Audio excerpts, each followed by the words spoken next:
In the 4th year of my marriage to Marcus, the woman he once called his destiny finalized her divorce and returned home. As if that weren't cruel enough timing, I was diagnosed with cancer, late stage.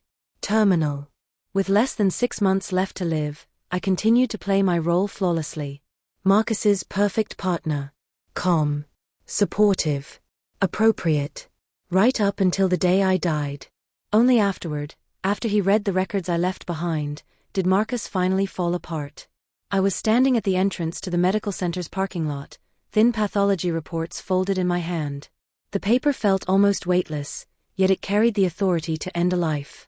The sun was setting, spilling across the asphalt and turning it a scorched burnt orange color, like something charred after a fire. I thought about calling Marcus. My finger hovered over the screen. I opened the contact list, closed it, opened it again. I couldn't bring myself to tap his name. Then the phone rang. It was him. I answered. His voice came through the car's Bluetooth, low, steady, controlled, just as always. But when he said my name, he slowed down slightly, as if careful with it. Vivian. Something came up at the firm tonight. I won't be home for dinner. It might be late. Don't wait up. Try to get some rest. My throat tightened, like it was stuffed with damp cotton. Every instinct to cry out for help, every plea, was forced back down. Okay. Just one word. As brief as ever. The line went dead. The call ended. But I stayed there, phone still pressed to my ear, frozen in place. In the distance, the last streaks of sunset bled into the horizon, dark and red, uncannily similar to the medical images the doctor had shown me only an hour earlier. I've been married to Marcus for 4 years. But I've loved him for almost 10. You could say I was lucky. Or maybe the timing simply worked in my favor. Back then, Marcus was climbing fast in his career. His family and the board were pressuring him to settle down. He needed stability. A wife he could bring to formal events, someone polished enough that partners, investors, and the public could find nothing to criticize. He was exhausted by meaningless dating rituals. And I, well-educated, presentable, quiet, fit every requirement on his unspoken job description for wife. So we skipped the elaborate proposal, skipped romance, skipped spectacle. We went straight to City Hall and signed the papers. Marcus needed a wife. And I happened to qualify. He's the textbook avoidant type. Emotionally distant. Sparse with words. His feelings sealed away like they'd been vacuum-packed. That calm, elite expression on his face never cracked. It took me 2 full years to warm that stone-cold exterior, to wait patiently until the ice finally softened for me. Lately, we had started to feel like a real couple. We spent weekends at the farmer's market. We talked about moving into a bigger place. Our life was quietly taking shape through ordinary, trivial moments, slowly becoming something close to what I had always imagined. And now, that fragile happiness, barely formed, was already shattering. Today, the oncologist told me it was pancreatic cancer. And I knew something else too. Today wasn't just the day I was diagnosed. It was also the day Sloane, the woman who had never truly left his heart, returned to the country. So when Marcus rushed off the phone, it wasn't because of work. It was because he was on his way to see the person he'd been longing for all along. I didn't eat dinner. I sat on the living room sofa, watching the sky outside the window darken inch by inch. It wasn't until deep into the night, when I heard the soft click of the door lock turning, that I jolted awake from a shallow, restless doze. Marcus closed the door carefully, deliberately keeping his movements quiet. When he switched on the light in the entryway, our eyes met. He paused, clearly surprised, then frowned slightly as he undid his cufflinks and walked toward me. "Why are you still up?" "I must have fallen asleep on the couch," I said, looking at him, pulling my lips into the familiar gentle curve I'd perfected over the years. "I woke up when I heard the garage door." He gave a brief His expression was calm, unreadable, betraying nothing. I stepped forward and took his suit jacket from him. The smell hit me immediately, gin, mixed with tuberose. A heavy, almost aggressive floral scent, completely at odds with the crisp, cool cologne Marcus usually wore. It was Sloane's favorite perfume. My stomach lurched violently. The wave of nausea was so strong I nearly gagged. On the very day I was diagnosed with a terminal illness, my husband had driven out to pick up his trouble-entangled ex. I should have asked him about it. I opened my mouth, then closed it again. In the end, I said nothing, as if that phone call the night before had never happened at all. The next morning, I woke up early as usual and prepared breakfast for Marcus. He has a severe stomach ulcer, a professional hazard from years of stress and irregular meals. The worst episode landed him in the hospital for half a month. I stayed there the entire time, sleeping in that narrow rock-hard companion chair beside his bed. The nurses all said he'd married the best possible partner. Back then, Marcus lay against the pillows, pale and exhausted.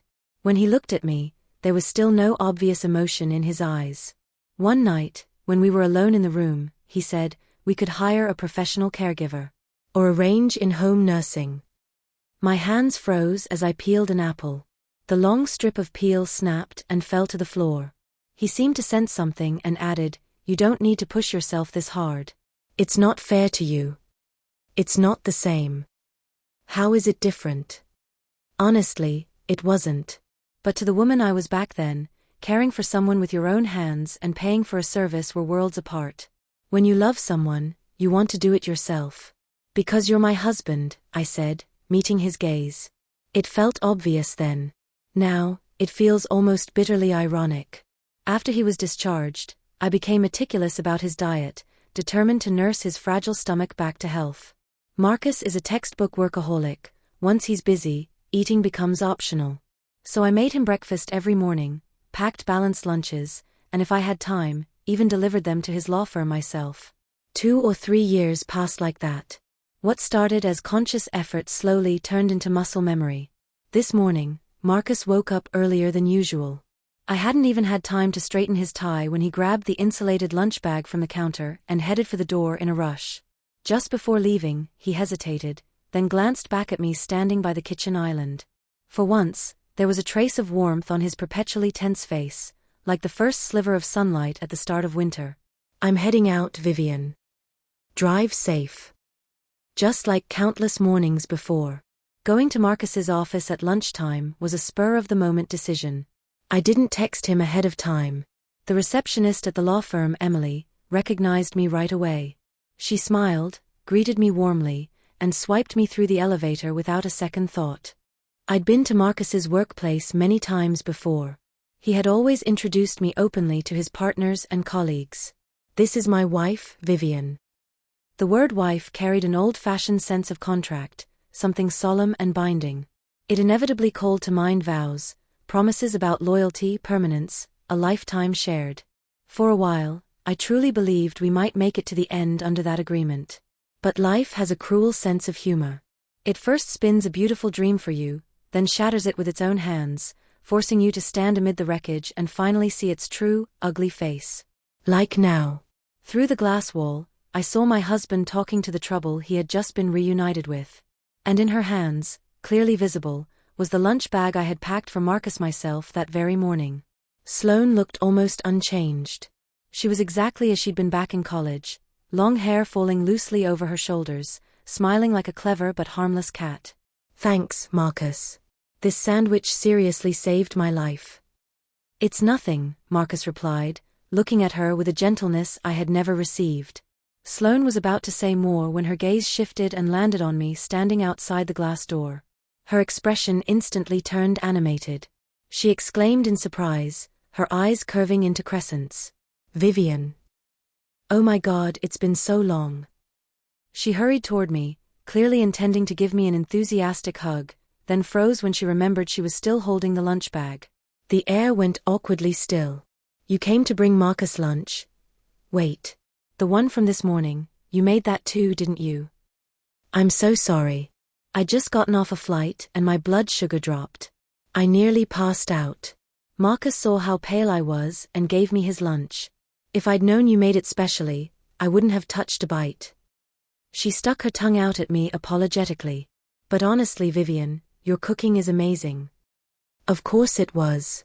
Marcus's stomach is notoriously picky. My cooking had been shaped, adjusted, and refined over years to suit his exact tastes. He knew that. And yet, he still gave it to someone else. I smiled back at her, mirroring her expression. Behind my back, my hand clenched so tightly that my nails nearly broke the skin of my palm. In that moment, beneath the anger, something deeper rose, an intense, bitter sense of unwillingness. And it was right then that a thought crystallized in my mind. If he can't see my devotion, then I'll make sure he loses it forever. Marcus has an almost obsessive moral cleanliness. He prides himself on being different from men who can't control their impulses. Even though Sloane's sudden return filled me with instinctive dread, I knew that unless something truly crossed the line, he would never allow himself to bear the stain of an affair. But that same moral superiority also bred a subtle sense of compensation toward me. And I, too, was doing my best to play the role of a flawless wife. We were like two performers balancing on a tightrope. Marcus was bound by his sense of ethics and responsibility. I didn't know which of us would collapse first, him or me, the woman who was already dying. That evening, he came home carrying a velvet box. Inside was a rose-gold diamond necklace. Under the lights, it sparkled brilliantly, delicate craftsmanship, unmistakably from one of those Fifth Avenue jewelry stores where you need an appointment just to walk in. It was beautiful. But I didn't like it. I rarely wear jewelry. Unless I'm accompanying Marcus to a charity gala or one of his firm's partner events, I don't bother dressing up at all. Marcus isn't good with words. I understood perfectly. This expensive gift was his apology for the awkward lunch earlier that day, and more than that, a kind of emotional buyout, buying off his guilt, buying off my grace. I smiled anyway and accepted it. I even let him fasten it around my neck. The tension in Marcus's face eased a little. I couldn't tell whether he was relieved that I wasn't upset, or relieved that I hadn't gone after Sloane. Later, I casually placed the box at the very bottom of my vanity drawer and went to bed before he did. I didn't sleep. Not really. Not until he returned to the bedroom and lay down beside me. The familiar scent of his body wash mixed with a faint lingering trace of another woman's perfume as he wrapped an arm around me from behind. Through the fabric of his shirt came warmth that didn't belong to me. I closed my eyes, slowed my breathing, pretended to be asleep. Only when his breathing grew deep and even did I open my eyes again in the dark. The dull pain in my upper abdomen intensified, as if an invisible hand were stirring my organs. The ache in my lower back spread and sharpened in the quiet of the night. My nerves throbbed wildly, like strings pulled too tight, on the verge of snapping. Moonlight slipped through the slats of the blinds, slicing the floor into pale, silver bands. I stared at those patches of light for a long time, so long that the world felt emptied of everything but me. In that death-like stillness, it finally sank in again, painfully clear. I am going to die. After seeing Marcus out the next morning, my phone calendar popped up with a reminder. I glanced at it and remembered, it was the day I was supposed to visit my mother. My parents divorced when I was very young. Or more accurately, my father abandoned us. He didn't love my mother. During their marriage, he had already formed a life with another woman, if not legally, then emotionally. The daughter that woman gave him was actually a few months older than me. My mother raised me alone, working 2 jobs in this outrageously expensive city just to scrape by. She used to tell me over and over, "Vivian, you have to fight for yourself. Studying is the only way you'll ever cross class lines." I did fight. I worked hard. But I wasn't lucky. In the private college prep high school I attended, on a scholarship, as a so-called special admit, I became the perfect target for social bullying. Maybe it was the out-of-season clothes I wore on clearance. Maybe it was my awkward silence, how out of place I seemed. Or maybe it was just that one time I told the truth during a class discussion and angered the queen bee of a tight-knit circle. I didn't dare tell my mother.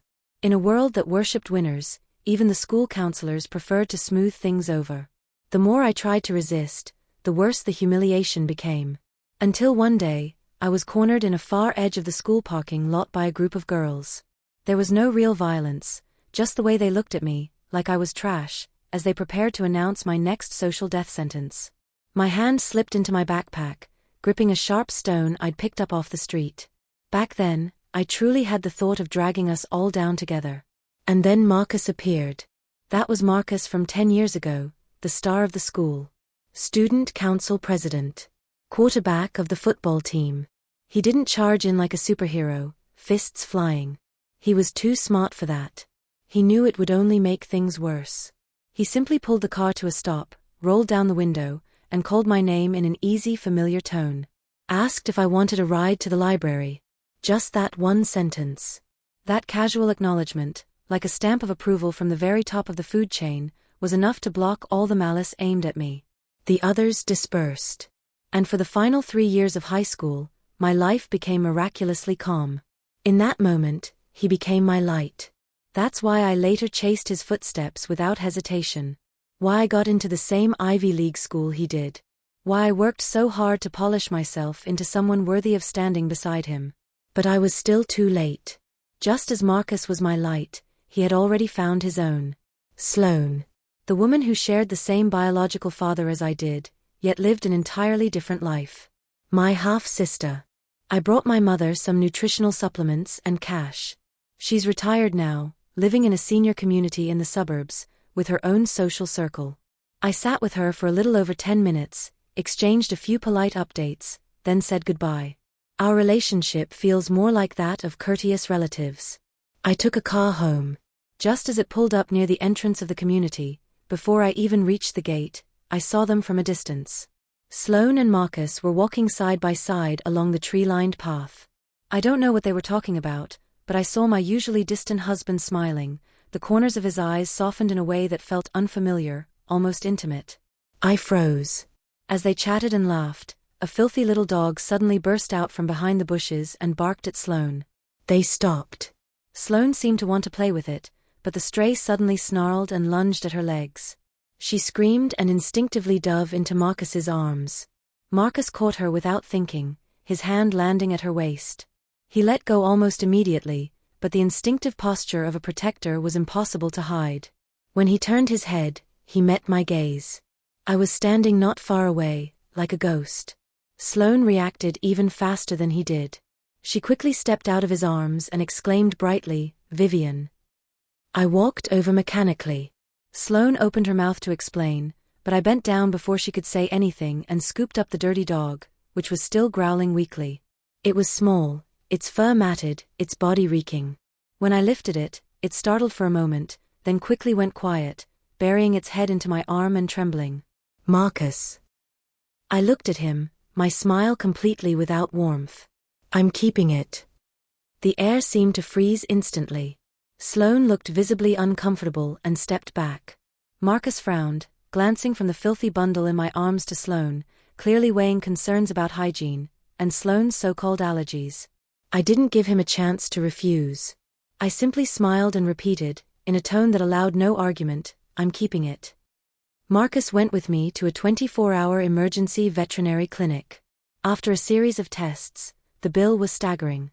The dog was in terrible shape, fractured ribs, old scratches across its abdomen, severe malnutrition, and a serious skin condition. But it was incredibly well behaved. During the blood draw and wound treatment, it didn't struggle or make a sound. It just lay quietly on the cold stainless steel exam table, looking at me with those wet, dark eyes. Marcus stood at the doorway of the exam room, brows drawn tight, clearly wanting to say something and holding it back. That look in his eyes was the same one he used when facing an unreasonable inconvenience. Even after we drove home loaded with medication and bags of prescription food, he didn't say a single word. The dog needed to be isolated in the guest room for now. I named it Lucky. The irony wasn't lost on me. A dying dog, meeting a dying woman.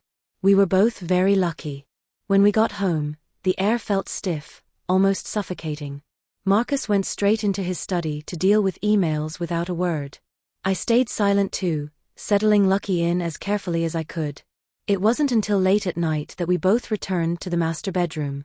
The warm orange glow of the bedside lamp made the room look deceptively cozy. I leaned against the headboard, watching Marcus walk in wearing his dark gray pajamas.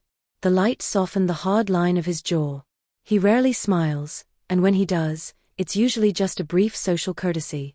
For years, I'd believed I'd managed to warm him, at least a little. The past 24 hours, with Sloane back, made that belief feel laughable. Marcus, I called out suddenly. His hand paused on the blanket. He looked up at me, his expression carrying that innocent detachment. What is it? The vows we said in front of the priest, I asked quietly. Do they still count? Marcus froze, just for a moment. What? You said, I repeated slowly, staring straight into his eyes, that whether in good times or bad, in sickness and in health, you would love me and cherish me. Until death parts us. I smiled as I watched him, my gaze sharp, like I was questioning a suspect. He lowered his eyes, avoiding mine, his voice flat. Why are you asking this all of a sudden? Are you exhausted from today? It's nothing. It just came to mind. The familiar pain twisted again in my upper abdomen, like a dull blade grinding slowly inside me. I forced myself to breathe through it, careful not to let my face show anything. Of course they still count, he said, just as he turned off the light. The room fell into darkness. Then his warm breath drew near. On this night soaked in lies, he placed a light kiss on my cheek. Good night, Vivian. His breathing gradually evened out beside me, but my eyes stayed wide open in the dark. I carefully turned onto my side. By the faint moonlight slipping through the window, I traced his outline inch by inch. Marcus wouldn't cheat physically, at least not now. His upbringing and pride wouldn't allow it. But his mind was already consumed with how to save Sloane, how to pull her out of trouble. A strange curiosity surfaced. After I die, when Marcus looks back on this night, on the moment he lied to a terminally ill woman, what will he feel? On the drive back from the veterinary clinic, I'd thought about many things. My thoughts were tangled, like a knotted pair of earphones, impossible to sort out. The very first idea that surfaced surprised even me. If I die, what happens to Marcus? He'll remarry eventually. And I could already imagine it, Sloane divorced, Marcus widowed, two wounded souls finding each other again. A perfect Hollywood ending.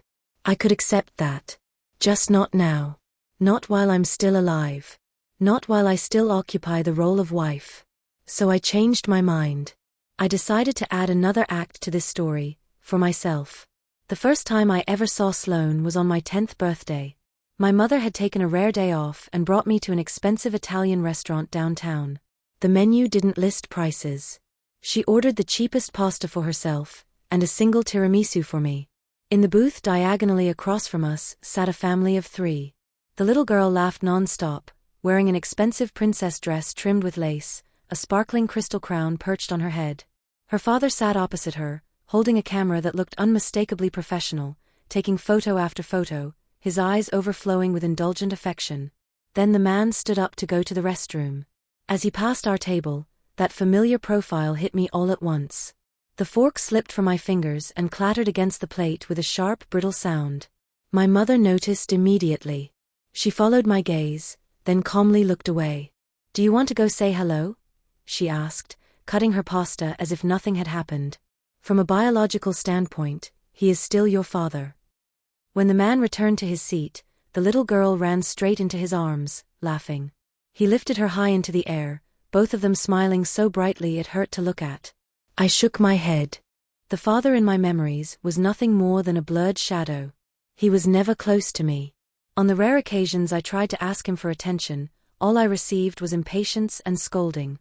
That fractured image of a father confused me for a long time. Later, I finally understood.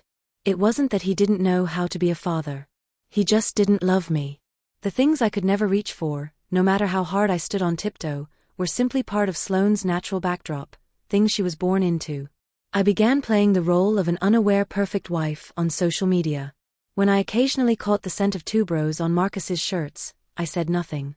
When I looked at Sloane's Instagram stories, Marcus's presence always slipped in by accident, a corner of his watch, the unmistakable outline of his black sedan. Subtle, but unmistakable if you knew what you were seeing. I would linger on each post for a long time. Then I would tap like. I never confronted anyone. I maintained the same surface calm as always, a composure so steady it bordered on eerie. But I quit my job. There was now a dog named Lucky in the house. And I picked up a pen again and started keeping a diary. I wrote down the monotony of each day. I documented the slow collapse of my body. I began suffering from sleepless nights, the dull ache in my abdomen sharpening into stabbing pain. Every evening, I prepared elaborate dinners for Marcus, watched him eat, while I stared at my own plate, my stomach churning with nothing but acid. I went to see my mother one more time.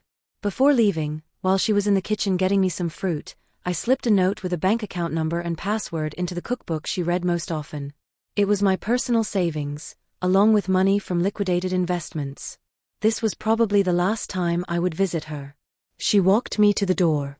Her gaze paused briefly on my gaunt face. In the end, she only said, "Eat more. You're too thin." "I will.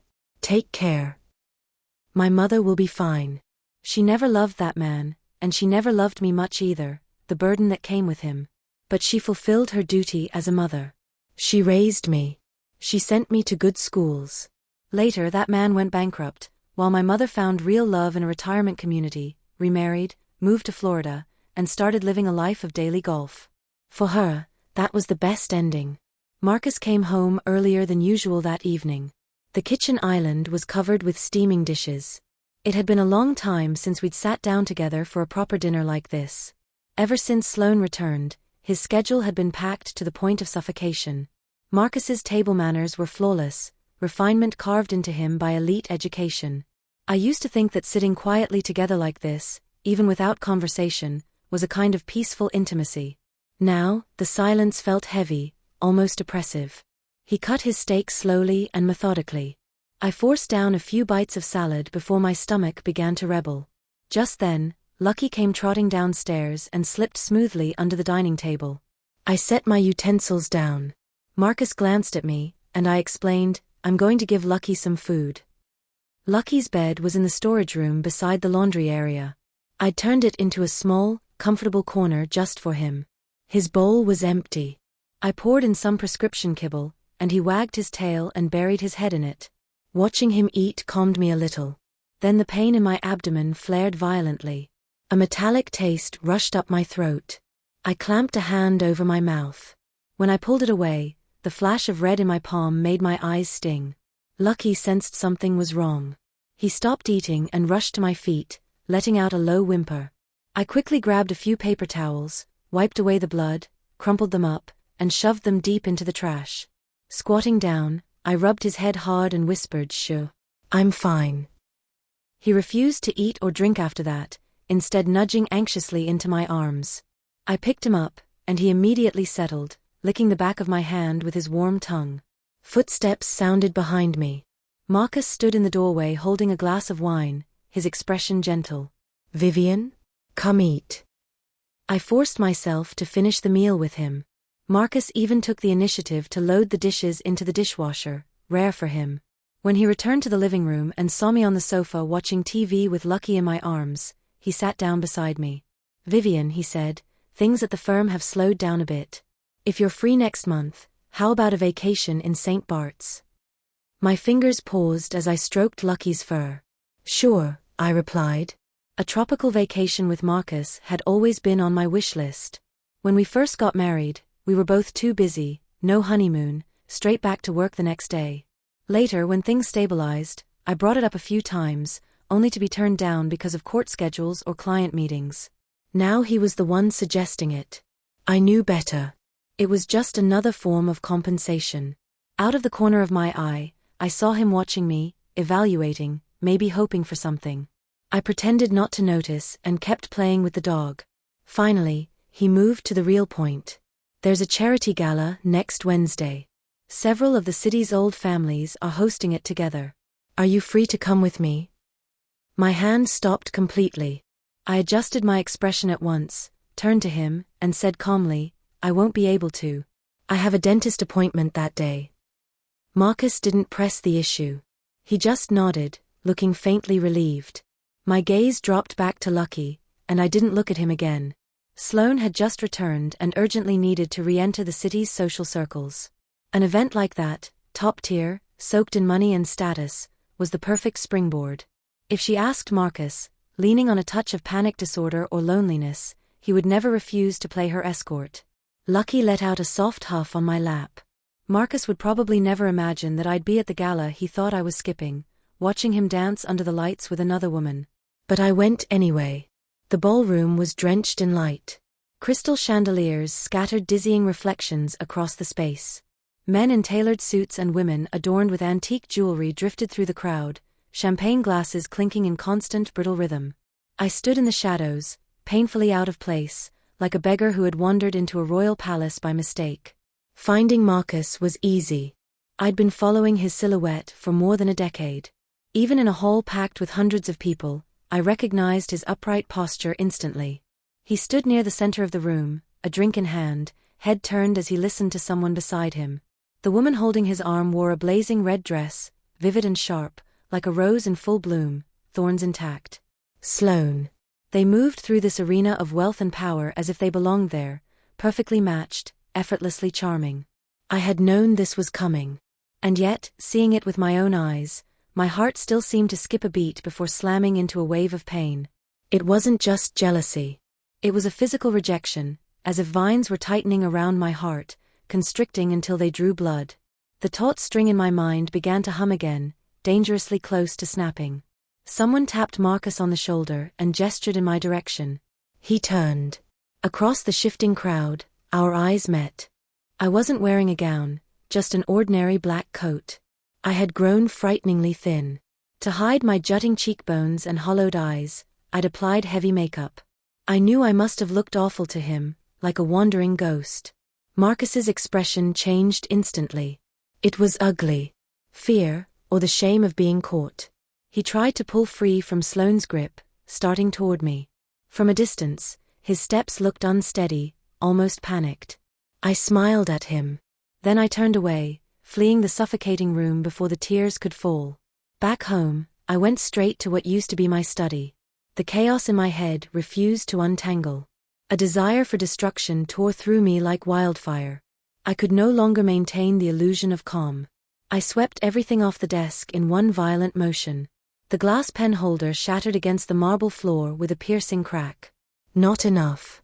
I ripped books from the shelves, pages fluttering through the air like an ill-timed snowstorm. Still not enough. The expensive but thoughtless souvenirs Marcus brought back from business trips. The perfume I had never used. Even the Lego city we built together when we were newly married, everything was hurled against the walls with all my strength. Rage and cruelty twisted together in my mind. The floor was covered in debris, mirroring the wreckage of my life. When I finally came back to myself, I realized I was holding a letter opener. The cold metal tip pressed against the inside of my arm. At my feet, Lucky was barking frantically. The sound was sharp, urgent. When I lowered my gaze to him, he suddenly went quiet, mouth open in a foolish grin, tail spinning like a propeller. The letter opener clattered to the floor. Lucky leapt up immediately, front paws braced against my knees, whining as he desperately licked my hands. I numbly pulled him into my arms. He rubbed his fluffy head hard against my chin, his small body warm like a heater. Holding him, I finally broke down, sobbing.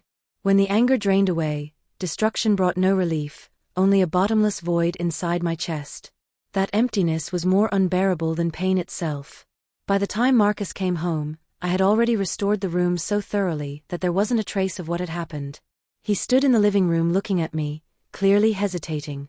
I could tell he was carefully arranging his words, trying to construct a presentable explanation. I'd spent 4 years beside him.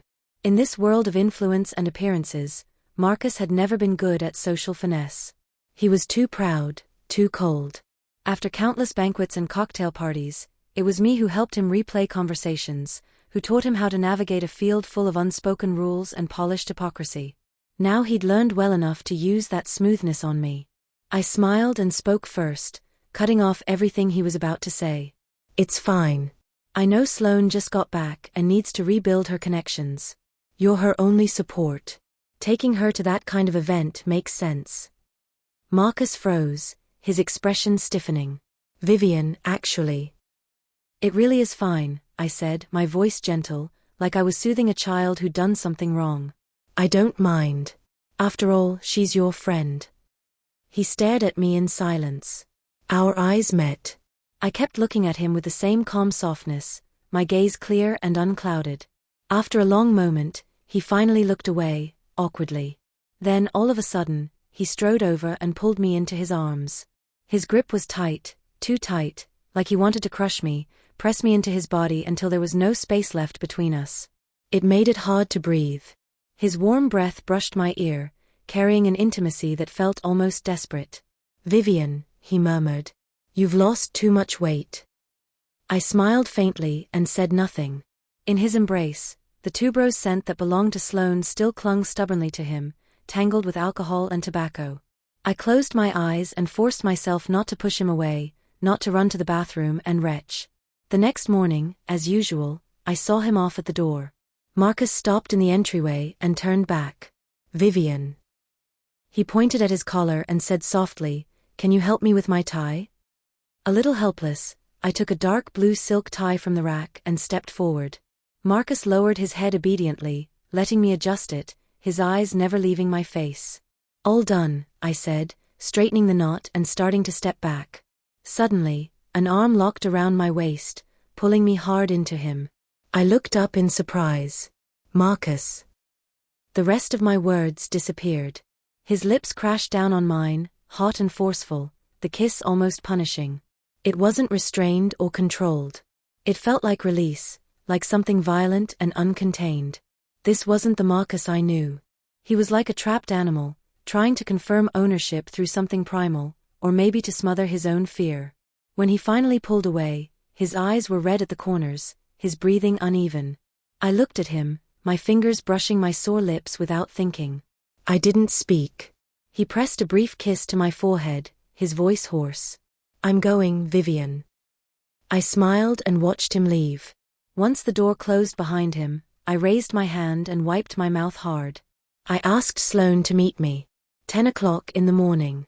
I arrived at the trendy brunch spot on time.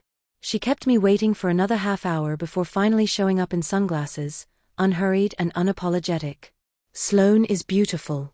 Back when that man hadn't gone bankrupt, she'd been a princess, cherished and indulged. Even after the family fell, she still had luck on her side, married into Europe, lived as a wealthy wife for several years. Now divorced and back home, with Marcus playing the fool who shielded her at every turn. It was hard not to be jealous.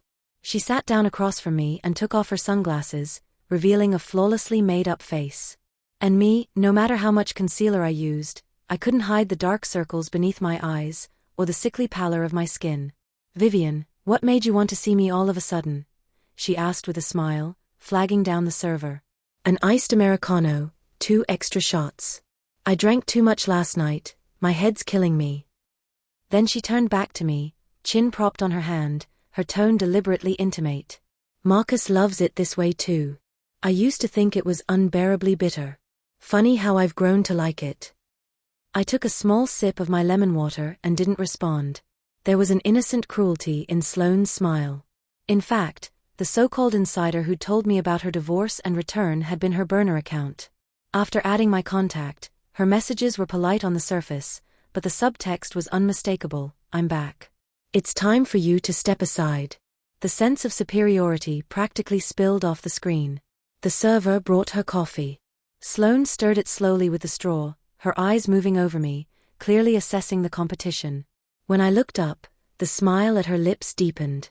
"Speaking of which, I really should thank your Marcus." Crash. The sharp sound cut her off and silenced the entire restaurant. Sloane gasped and shot to her feet. Brown coffee streamed down from her hair, blooming into a large stain across her expensive white silk blouse. Ice clattered onto the tabletop. Her makeup held up well, but there was no hiding the humiliation. She stood there for a few seconds, frozen, dozens of eyes fixed on us. Then her eyes reddened instantly, her expression collapsing into wounded fragility. "Vivian, what are you doing? I know you're uncomfortable with my relationship with Marcus, but you don't have to." "Sloane." I cut her off cold. "This doesn't work on me. Stop playing the victim in front of me." The tears in her eyes hovered, refusing to fall. She stiffened. "You came back for Marcus," I continued. "You know he feels guilty. You know he has a sense of responsibility. You want to use that to take him back. Am I wrong?" I leaned back in my chair, my voice as calm as if we were discussing the weather. Something shifted in her expression. She pulled out a napkin and slowly wiped the coffee from her face. The pitiful look vanished, replaced by a sharp gleam, ambition, undisguised.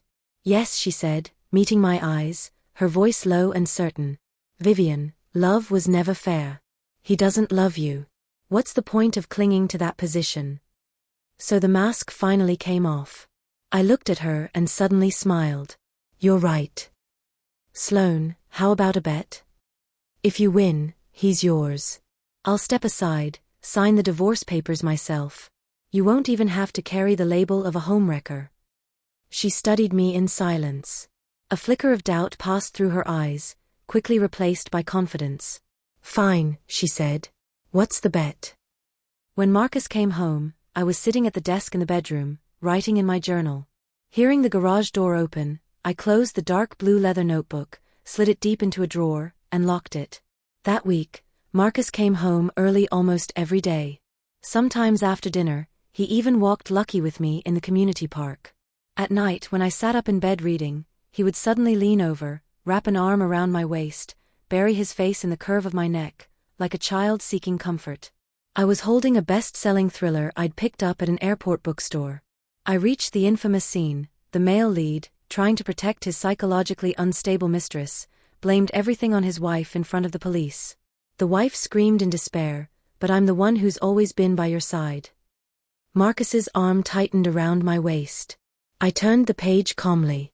I kept reading, watching the wife get sent to a psychiatric hospital, watching the man numb his guilt with alcohol in the mistress's arms, only to discover in the end that the innocent mistress had been the true mastermind all along. A fascinating case of psychological projection. By the time I finished the book, it was already past midnight. I thought about the prescription sleeping pills stored in the cabinet of the guest bathroom.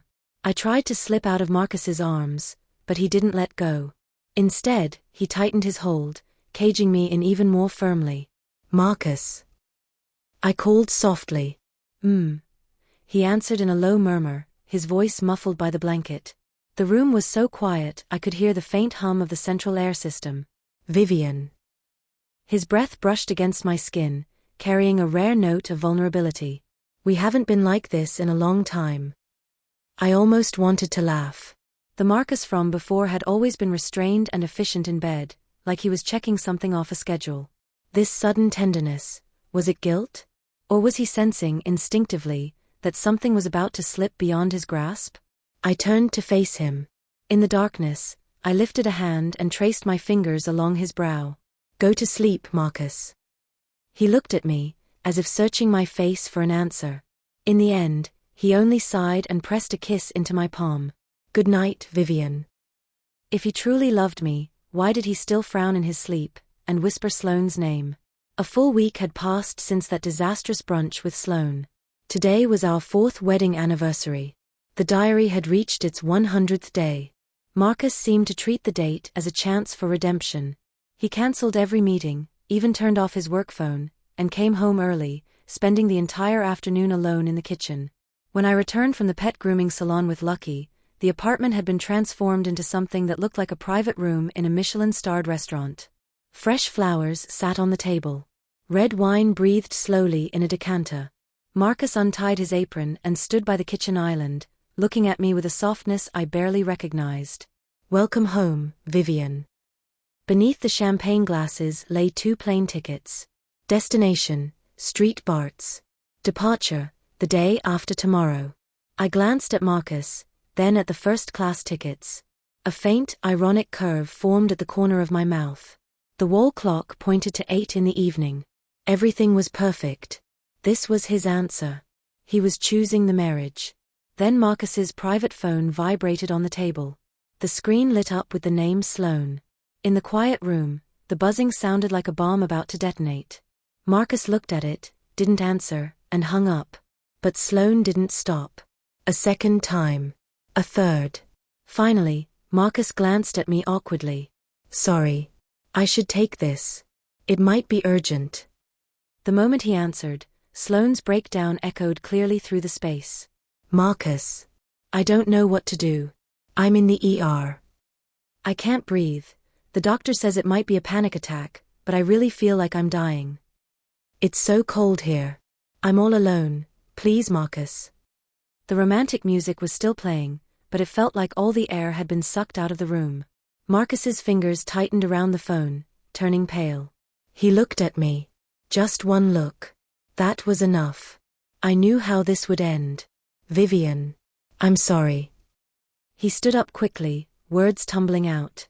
"Sloane is in the emergency room at Mount Sinai. She's alone, and she's emotionally unstable. I'll go check on her, get her settled, and come right back. It won't take long." I remained seated, my fingers lightly rubbing the edges of the 2 tickets. "Could you not go?" I asked, casually. Marcus froze. The temperature in the apartment seemed to drop instantly. He looked at me, brows knitting together, that familiar rational, distant mask sliding back into place. "Vivian, this is different. She's sick. There's no one else there with her. Don't be unreasonable right now." Unreasonable. I was dying. And on our wedding anniversary, he was leaving to comfort his ex, crying over a so-called panic attack. We stood locked like that for a few seconds. In the end, I gave in. I said, "Okay." Marcus visibly exhaled in relief. He grabbed his car keys and headed for the door. I stood in the dining room, watching his back. When he turned to check on me, I gave him a perfectly measured smile, just like I had countless times before. The understanding, presentable, non-threatening wife. "Drive safe," I said. "I'll come back," he replied. "Wait for me." The front door closed, the sound echoing through the empty house. I picked up the Bluetooth speaker on the table, the one still playing soft jazz, and hurled it with all my strength against the marble floor. After the explosive crash, the world finally went quiet. Marcus wasn't coming back tonight. I knew it. Sloane had won the bet. But I hadn't lost. I went back to the bedroom and locked the door. From the drawer, I took out the journal and flipped to the latest page. My hand shook as I held the pen. The pain in my abdomen was so intense I could barely straighten up. Cold sweat soaked through my back. I felt freezing, cold seeping out from deep within my bones. Still, I forced myself to keep writing, stroke by stroke. 25th. Today is our wedding anniversary. Marcus cooked steak. He bought tickets to St. Bart's. Before dinner even started, Sloane called. Marcus left. He abandoned me. I'll never go to that island. Goodbye, Marcus. Tears fell onto the page, bleeding the ink. But they weren't from sadness, only from pain. I used to survive on fantasies of the future. I believed that if I was good enough, patient enough, one day Marcus would fully belong to me. I was wrong. In this marriage, my dignity had been worn down piece by piece, until nothing was left but an empty shell, like a candle burned all the way to the end. I don't hate Marcus. The opposite of love isn't hate, it's exhaustion. I was simply too tired. I finished the last word, stared at the absurdity filling the page, and suddenly laughed. My role was over. Why didn't I tell Marcus? Why let him believe, even at the very end, that he was a good husband? Because the living can't compete with the dead. I wanted him to remember me for the rest of his life. I wanted him to read this journal and spend his remaining years replaying the moment when his wife faced the terror of dying alone, while he was holding another woman's hand, soothing her trivial fear. That was the real punishment. I picked up the bottle of prescription pills I'd been saving. White tablets spilled into my palm in handfuls. I swallowed them with cold water, each gulp a struggle. Besides the journal, I left a neatly organized binder on the nightstand. It wasn't a suicide note. It contained the stomach-friendly meal plans I'd prepared for him over the past year, along with every medication warning he needed to remember. My final gift to him. A gift called Perfect Guilt. I lay back on the bed, hands folded over my chest, waiting for the darkness. My thoughts began to scatter. My body felt light, almost floating. Then I heard scratching at the door. Lucky. He was clawing at it frantically, whining in sharp, desperate bursts. Woof. Woof. He slammed into the door again and again, as if he sensed something was wrong. So loud. I didn't have the strength to get up and open it. Lucky kept crying, his wails tearing through the drug-induced haze like a needle piercing my mind. There was still a living being in this world who cared whether I lived or died. If I died, who would take care of him? Would Marcus give him away? Would Sloane throw him back onto the streets? No. I couldn't. With the last of my strength, I fumbled in the dark until I found my phone. My fingers shook as I dialed 911.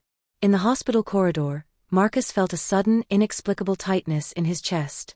It was the same feeling he'd had at the gala, watching Vivian turn and walk away, an enormous sense of emptiness, as if something vital had been torn out of him. A voice in his head was screaming, "Go home. Now. Go home." But he couldn't. Sloane lay on the emergency room bed, clutching his sleeve as if it were a lifeline. The sedative had left her half asleep, but the moment Marcus shifted, she would jolt awake, crying his name. "Marcus, don't go. Please don't leave me alone." Marcus checked his watch. 2 a.m. He sent Vivian several messages. No reply. He assumed she was angry. That was normal. Any wife would be angry in this situation. In his mind, he was already planning how to apologize tomorrow. Maybe upgrade the island trip? Or buy another gift. Vivian loved him. He had always known that. Sometimes that love felt suffocating, but it also gave him an unshakable sense of safety. He was certain she would forgive him. Because she was Vivian. Because she was the light that always waited for him at home. It wasn't until close to dawn that Sloane finally fell into a deep sleep. Exhausted, Marcus left the hospital. The early morning cold wind made him shiver. He drove home fast. It was 6 a.m. when he opened the front door. The living room was silent.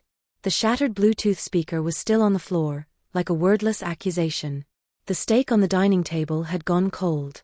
The wine in the decanter had turned almost black. Vivian. No answer. Marcus ran upstairs and pushed open the master bedroom door. The bed was empty, the covers neatly folded, as if no one had slept there at all. A few of her everyday clothes were missing from the closet. Lucky was gone too. For a brief moment, Marcus felt a strange sense of relief. She'd left. That meant she was still angry. And anger, he believed, could always be soothed. He thought she'd gone to some resort to cool off, or maybe to stay with a friend. It was fine. She'd come back once she calmed down. But 3 days passed. Then a week. Vivian didn't return. Her phone was off. Her social media stopped updating. Marcus began to panic. He called Vivian's mother. On the other end, the older woman sounded surprised. Vivian? No, she hasn't come here. But I did receive a check from her a couple of days ago, said it was a retirement gift. That child.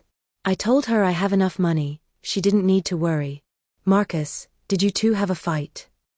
After hanging up, Marcus's hands started to shake. He began tracing Vivian's movements. There were no credit card records. But the Easy Pass logs showed her car heading north to a small coastal town a week earlier. And in the trash can of his study, he found a crumpled hospital payment receipt. The name had been torn off, but the department was clearly printed. Oncology. Everything snapped into place in his mind. Her shrinking frame. Her sleepless nights. That strange question, what if I died? And that smile at the gala, the one that looked like a farewell. Marcus drove like a madman toward the seaside town. But he was still too late. A month later, an unfamiliar number lit up Marcus's phone. It was a woman who introduced herself as a hospice caregiver. Is this Mr. Marcus Blake? I'm Ms. Vivian's caregiver. I'm very sorry to inform you that Ms. Vivian passed away early this morning. Vivian died in a hospice center in a small coastal town. When Marcus drove there like a madman, 6 hours without stopping, everything was already over. According to the will and burial wishes Vivian had signed while she was alive, her body had been cremated. At dawn that very morning, her ashes were scattered into the sea. She didn't even leave him a chance for one last look. The person who received Marcus was Vivian's hospice nurse, a young woman named Zoe. There was no sympathy in the way she looked at him, only professional detachment, edged with something close to hostility. In the ocean view room where Vivian had spent her final days, Zoe handed him a heavy cardboard box. These are Ms. Vivian's personal belongings. Zoe paused, her sharp gaze sweeping over Marcus's expensive suit and his hollowed face. Vivian originally asked me to burn all of this. But after I read what was inside, I think, Mr. Blake, you have the right, and the obligation, to read them. As Marcus was leaving, she stood in the doorway and said coldly, she went very peacefully. Much more peaceful than when she was alive. Marcus sat alone in the now empty room. Afternoon sunlight filtered through the blinds, falling across the floor. The air still carried the mixed scent of disinfectant and sea breeze. And yet, he felt as if someone were squeezing his throat, leaving him unable to breathe. Night fell. Darkness swallowed the room. Only then did he finally open the box, his hands shaking. At the very top lay the dark blue notebook. All the details he had deliberately ignored. All the silent cries for help hidden beneath her calm exterior. All the despair she had swallowed alone, now sharpened into words, woven into a net that sliced him apart piece by piece. May 17th. The oncologist told me it's late-stage pancreatic cancer. The way he looked at me was full of pity, like he was looking at an animal already waiting for euthanasia. I didn't really hear the treatment plans he talked about afterward. The conclusion was simple: it can't be cured. He suggested I be hospitalized as soon as possible, or contact my family. I don't like hospitals. And I don't want to contact my family. I wanted to call Marcus. But the moment the call connected, I heard the tenderness in his voice, for someone else. Then I remembered, today is the day Sloane came back. Forget it. Should I tell him I'm dying, and then watch him stay with me out of obligation while his heart flies to another woman? I don't need that kind of charity. May 18th. I went to Marcus's firm to bring him lunch. I ran into Sloane. She still looks radiant, the kind of confidence that comes from being loved. The low-fat meal I spent 2 hours preparing for Marcus this morning was eaten by her. I was angry. Truly. For a moment, I even wanted to throw coffee in her face. But then I understood something. I gave myself to Marcus, and he didn't cherish that. So what does one meal matter? Let him give it to whoever he wants. May 21st. I visited my mom. She looks happy. I wanted to tell her about my illness, but when I saw her smiling as she talked about her new golf clubs, I kept quiet. On my way back, I saw Marcus and Sloane at the entrance of the community. And that dirty little dog. I want to keep it. The moment the words left my mouth, I saw Marcus frown. He was probably thinking about how filthy the dog was, whether Sloane might be allergic. But I wanted it anyway.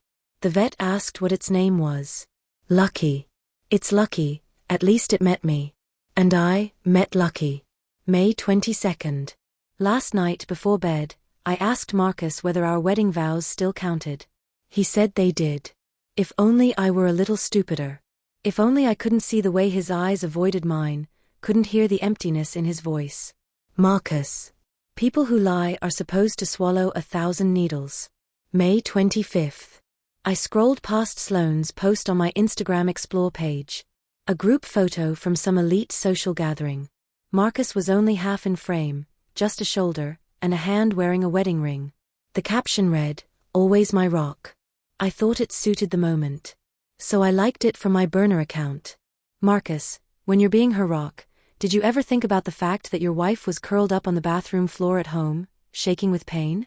Marcus's fingers spasmed against the paper. He remembered that day. Sloane had just returned to the country and hadn't adjusted yet.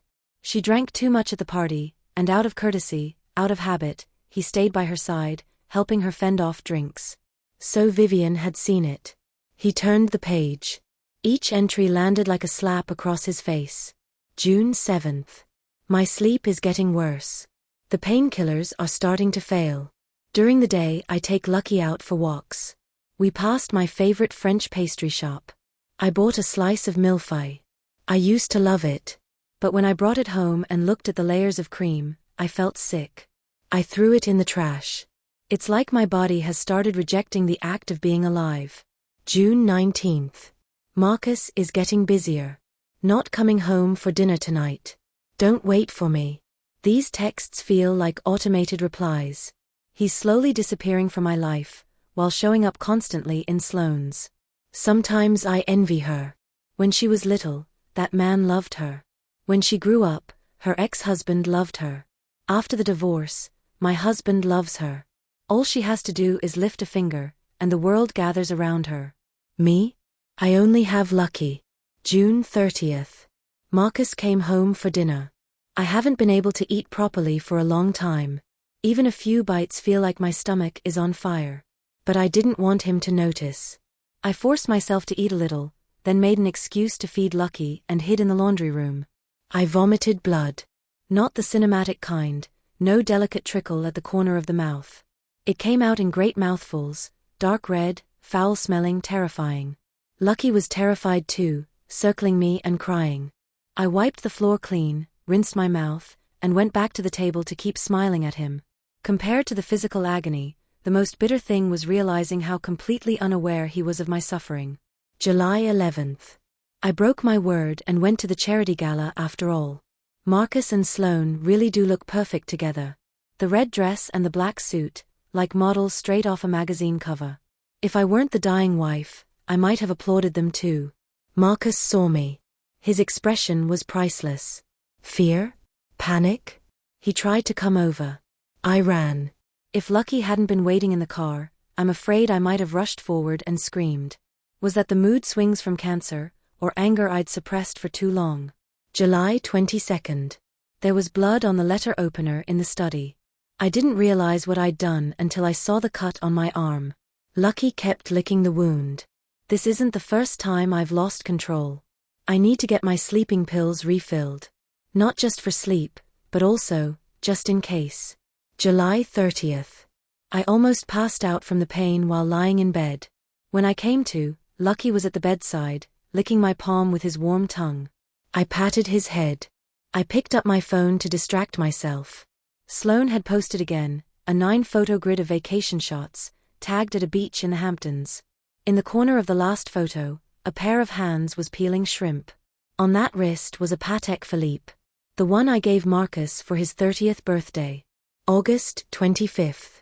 Several lines that had been written earlier were violently crossed out with a black marker. The ink cut deep, pressing through the page, even tearing the paper itself. Below them, 2 new lines were scrawled in a frantic hand. Vivian was supposed to die today. But Lucky saved her. Marcus stared at those words, unmoving. August 25th. Their wedding anniversary. That night, Sloane had been crying in the hospital, insisting she was having a panic attack, clinging to him and refusing to let him leave. He stayed. He sent Vivian a message saying he would be home later, but in the end, he fell asleep on a bench in the hospital hallway. And that same night, in his home, his wife swallowed a massive amount of sleeping pills and lay on the cold floor, waiting for death. If it weren't for that dog. If it weren't for Lucky's frantic barking, shaking her awake at the very last moment of will to live. That night would have been goodbye forever. Regret crashed over Marcus like a wild beast, devouring him whole. He collapsed onto the floor, clutching his head, a strangled sound tearing from his throat. What had he done? While he was playing out this farce of devotion with a former lover who was pretending to be ill, his wife had been trying to kill herself in despair. The sense of responsibility he'd been so proud of, it was the weapon that had almost killed Vivian. He forced himself to keep reading. August 26th. I woke up in the ER. I want to go home. Lucky isn't here. Marcus texted me. I didn't read it. I blocked him instead. When I got home and saw Lucky, I held him on the floor and cried for a long time. He licked my tears away, bit by bit. In this world, no one loves me. But dogs do. Dogs will always love the person who takes them home. Lucky will always love Vivian. August 28th. I left home with Lucky. We went to a small seaside town. There's sea breeze here, sand, and no one who knows me. I rented a little house with a yard and hired a caregiver named Zoe. Zoe asked me, "Where's your husband?" I smiled. He doesn't know. He doesn't know I'm sick. He doesn't know I'm dying. He doesn't know where I am. That's for the best. September 15th. My body has completely broken down. Painkillers don't work anymore. I'm awake for shorter and shorter stretches. The pain comes in waves, over and over. Zoe wheels me to the beach to sit in the sun. Lucky runs across the sand, then comes back to rub against my legs. Even though I'm nothing but skin and bone now, ugly and unrecognizable, Lucky still wants to kiss me. But I won't let him. I'm afraid my death will cling to him. September 30th. I can't hold on anymore. It hurts so much. October 3rd. This is the last entry. I can't hold the pen anymore. Lucky has been restless these past few days. He probably senses something. If there really is a next life. I hope I meet Lucky sooner. I hope I can be healthy. I hope I can be happy. I hope I can learn to love myself earlier. The diary ended there, abruptly. The next morning, Marcus found Zoe, his eyes bloodshot. He had stood in the yard all night, dew settling on his clothes, his body stiff like a rusted machine. Miss Zoe, he said hoarsely, his voice barely human. Could you take me to the places she used to go? Zoe didn't look kindly on him. As the person who had walked with Vivian through her final stretch, she knew better than anyone what kind of man he was. But then she remembered Vivian near the end, so thin she barely looked human, gazing out at the ocean, her eyes empty yet peaceful. Maybe letting this man see, with his own eyes, everything he had missed, was the cruelest punishment of all. For the next several days, Marcus followed Zoe through every corner of the town. The community park that allowed pets and offered an unobstructed view of the sunset. The corner cafe. Vivian couldn't drink coffee anymore, but she liked sitting there, breathing in the smell. The road that looped around the island. And the beach. That beach was where Vivian spent the most time. She would sit in her wheelchair, Lucky curled at her feet. One woman, one dog, facing the vast ocean, so still they looked like sculptures. Marcus walked those routes again and again. In his mind, he kept reconstructing scenes of Vivian here. How did she endure the days without him? When the pain hit, who wiped the sweat from her forehead? When she couldn't sleep, who stayed awake to talk to her? On the 5th day, outside the small house with the yard, Marcus finally broke. He looked at Zoe, his voice shaking. Did she suffer at the end? Zoe looked at this impeccably dressed man who seemed to have lost his soul. She let out a cold laugh, though her eyes reddened. What do you want to hear, Mr. Blake? Do you want to hear how she writhed in pain that even a morphine pump couldn't suppress? Do you want to hear how chemotherapy made her lose all her hair, yet she still wore a hat because she was afraid of frightening the neighborhood children? Or do you want to hear how, near the end, she started hallucinating and called out to her mother? Zoe took a deep breath. Tears slipped down her face. Vivian never cried out in pain. She was the most tolerant patient I've ever seen. But I saw the cold sweat at her temples. I saw the way her fingers tore into the bedsheets. When she died, only I was with her. And the dog. So, Mr. Blake. Zoe stepped closer, every word cutting deep. When she was being tortured in hell, where were you? Whose savior were you pretending to be? Where was he? Standing in the sea wind, Marcus felt the blood in his body freeze. He was with Sloane. With an ex who was merely emotionally fragile, very much alive, while he discarded his wife, who was truly dying, like a piece of trash. Marcus stayed in the town for half a month. After exhausting every option, he finally found the family that had taken in Lucky. It was a retired fisherman from the town, gruff, living alone, with the look of a vicious pirate. No matter how much money Marcus offered, the old man refused to give the dog back. He even chased Marcus away with a hunting rifle. Marcus didn't give up. He stood outside the old man's house every day. When he was cursed at, he left. The next day, he came back again. On the 10th day, the old man finally flung the door open, yelling, "You lunatic in a suit. It's just a mutt, why are you so obsessed with it?" Marcus lowered his head, like a schoolboy who knew he'd done something terribly wrong. After a long silence, he spoke quietly. "It's the only thing my late wife left behind." The old man froze. The stream of curses stopped. He looked Marcus up and down, then turned and went back inside. A moment later, he came out carrying a small white dog. Lucky looked well cared for, though a bit listless. The old man shoved the dog into Marcus's arms. "Take it. Treat it right. Otherwise, your wife will come back and haunt you." Lucky never grew close to Marcus. He brought the dog back to the house they used to share. Lucky's bed, toys, and food bowls were all still there, exactly where they had always been. But Lucky no longer went to the corner by the laundry room. Instead, he stayed in the master bedroom, the place where Vivian had lived during her final days. He curled his small body into a tight ball and burrowed into the pillow she had once slept on.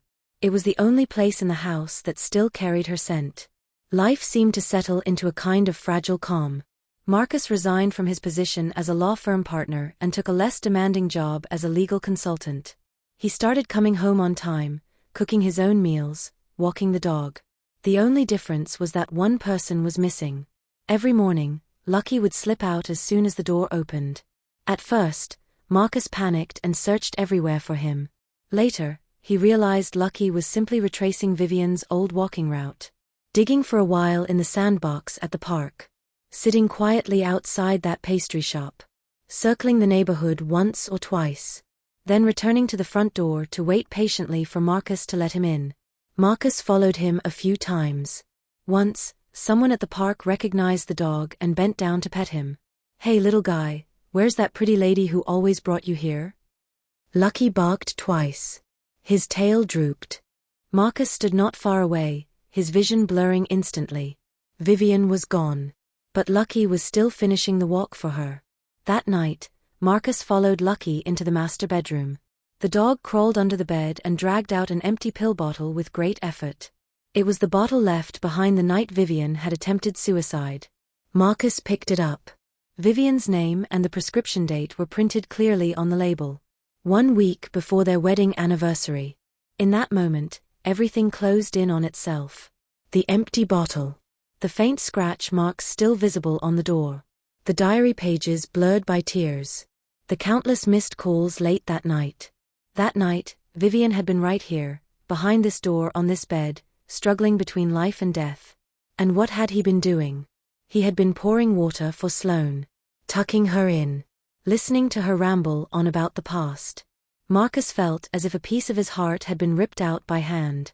The pain wasn't just regret, it was a complete collapse of his belief in his own humanity. He had always thought of himself as a good man. A responsible man. In Vivian's story, he was nothing but an executioner. Marcus began suffering from relentless insomnia. When he couldn't sleep, he read Vivian's journals. He flipped through the thick binder of recipes she had typed out while enduring her illness. He tried cooking from them in the kitchen, clumsy at first, then gradually more practiced. No matter what he did, the food never tasted right. Eventually, Lucky grew old too. He had always been a fragile stray. The vet said his organs had long been failing, worn down by abuse and years on the street. If Vivian hadn't taken him in and cared for him so carefully, he wouldn't have survived that winter at all. Lucky stopped going outside. He slept most of the day, lying on Vivian's pillow, his breathing heavy and labored. Marcus went nowhere. He stayed by the bed, feeding him liquid meals, wiping his body clean. The day Lucky died was a bright, sunny afternoon. The little dog, lying on the bed, suddenly stood up, as if by a miracle. He barked twice toward the bedroom doorway, tail spinning like a propeller, just like the very first day he met Vivian. His eyes shone with light, as if he had finally seen the person he had been waiting for. He lunged forward, as if trying to leap into someone's arms. Then he fell heavily back onto the bed and didn't move. A few seconds later, his chest stopped rising. Marcus reached out and stroked the dog's cooling body. He knew without a doubt. Vivian had come to take him home. Epilogue. Marcus Blake lived alone for many years afterward. He never remarried. He didn't even date. Sloane tried to find him more than once, crying, playing weak, even threatening to kill herself, but he never opened the door. Toward Sloane, he didn't feel hatred anymore. Only a kind of instinctive disgust, like looking at trash. He bought a house in that coastal town. Every year, on the anniversary of Vivian's death, he went to that beach and sat there for the entire day. Sometimes, in his dreams, he returned to that moment. To the instant before he left the house, when Vivian smiled at him. If he had turned back then, if he had stayed, would everything have been different? But life has no what-ifs. As sleep finally swallowed his last bit of consciousness, Marcus thought. So this is what it feels like, to wait, to lose hope bit by bit, until the heart dies completely. Was this what Vivian felt back then? It hurts. So much. The end.